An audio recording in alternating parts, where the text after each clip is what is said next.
Hi everyone, it's Raquel Bowman here, and today I am excited to be joining Cut to Use month-long second year birthday celebration hop that you can find on YouTube for all of this month. So I'm creating a layout today featuring the beautiful Our Story cut file. So it is a sort of book design file, and then it has at the bottom this gorgeous Our Story. I'm documenting sort of my little family here, and I've just printed some super teensy photos, and I sort of had an idea of having them coming out of the book pages somehow.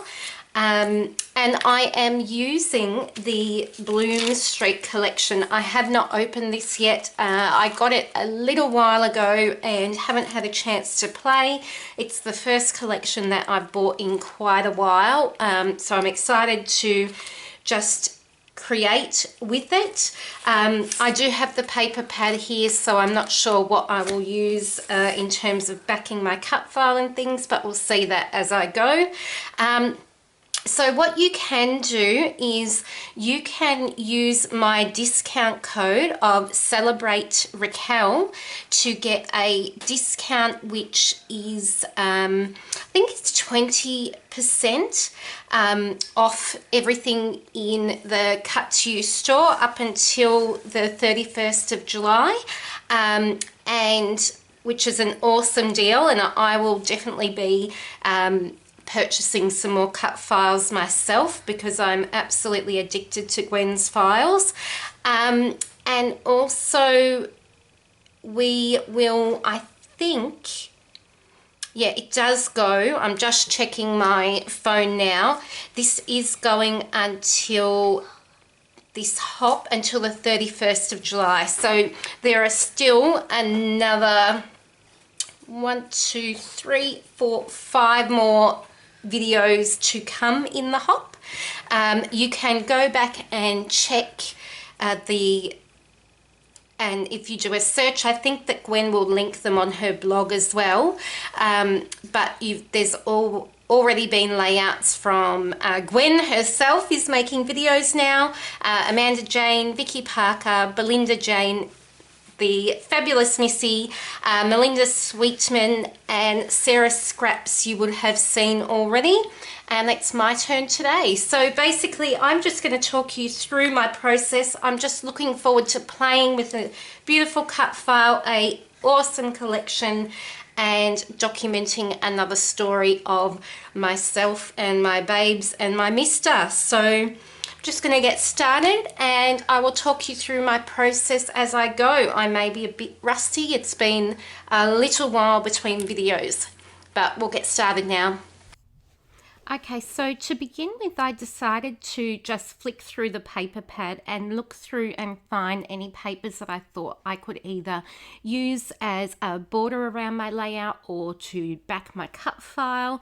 Just some combinations that I think I chose in the end, about 5 different papers that I thought the colour palette sort of floated my boat. And now what I'm doing is I decided that I definitely wanted to border my layout. So I'm gutting the middle of this paper because it's too gorgeous, and I'm just trimming down my white cardstock so that it will have that border around it.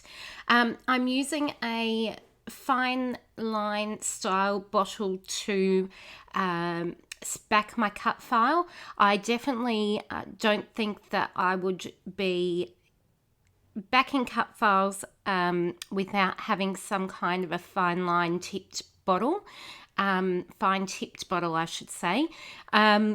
My Charlotte has been coming out and crafting with me quite often lately, and Mummy let her use her fine line bottle to use the glue in that. She sort of has free reign with my stash basically, and she didn't put the lid on, and we know what happens when we don't put our lid on our fine line bottle. Well, the lid actually went missing in this case, but normally we can't get the pin and the lid back into the bottle.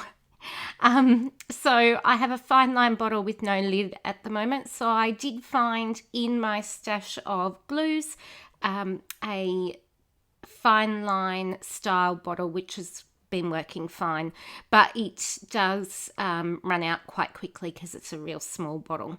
So while I've been chatting about a fine line bottle, I've backed my cut file, and I did keep the process of backing the cut file in this video purely because this is a cut file blog hop or process video hop, and also because I think it's good to see people's processes for backing cut files.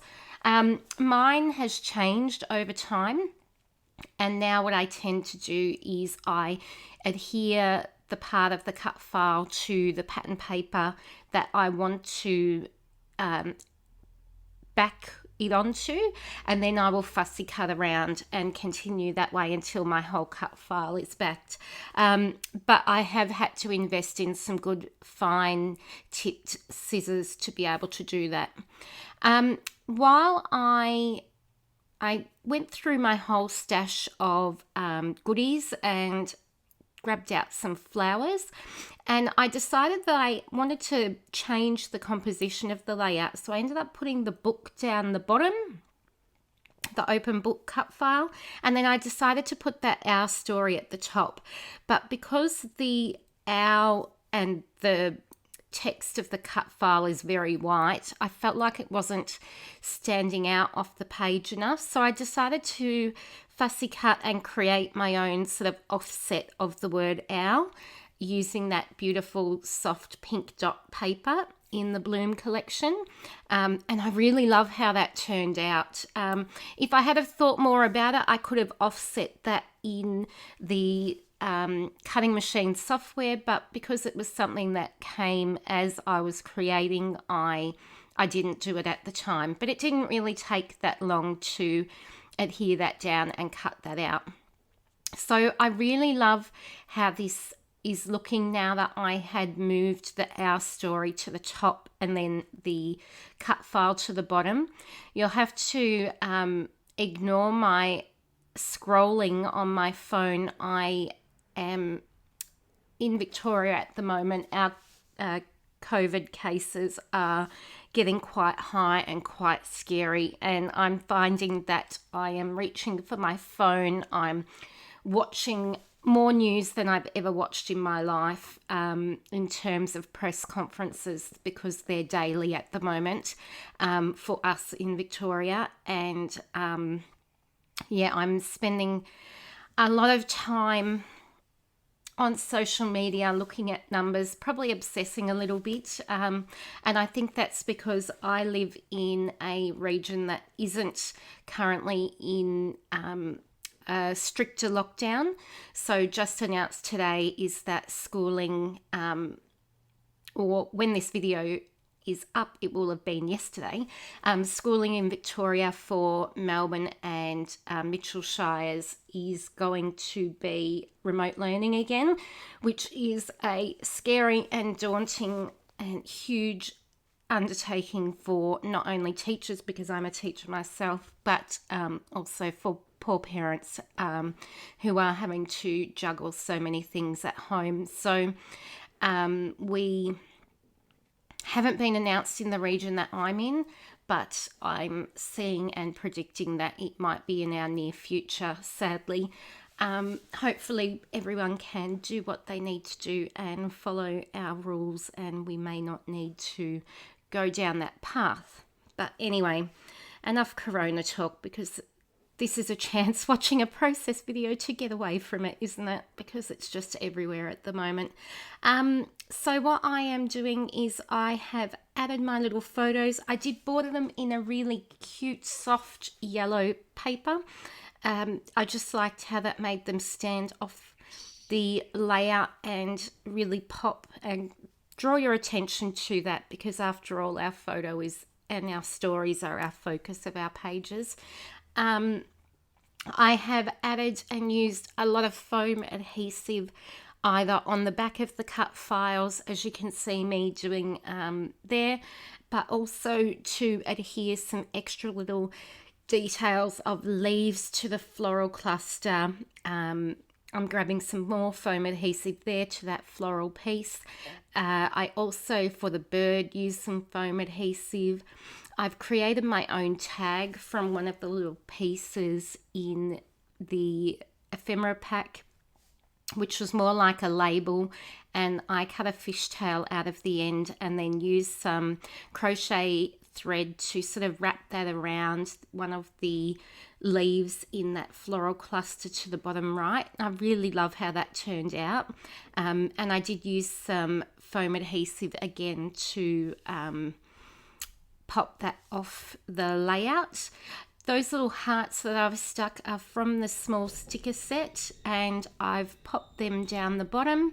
And now my final step for this layout, once I've adhered everything down, is my journaling. And for me, this is the part that probably does sometimes take a while for me to get some thoughts down in a shorter manner. I mean, sometimes I think that you could write pages and pages on different things, and this is just about our little family.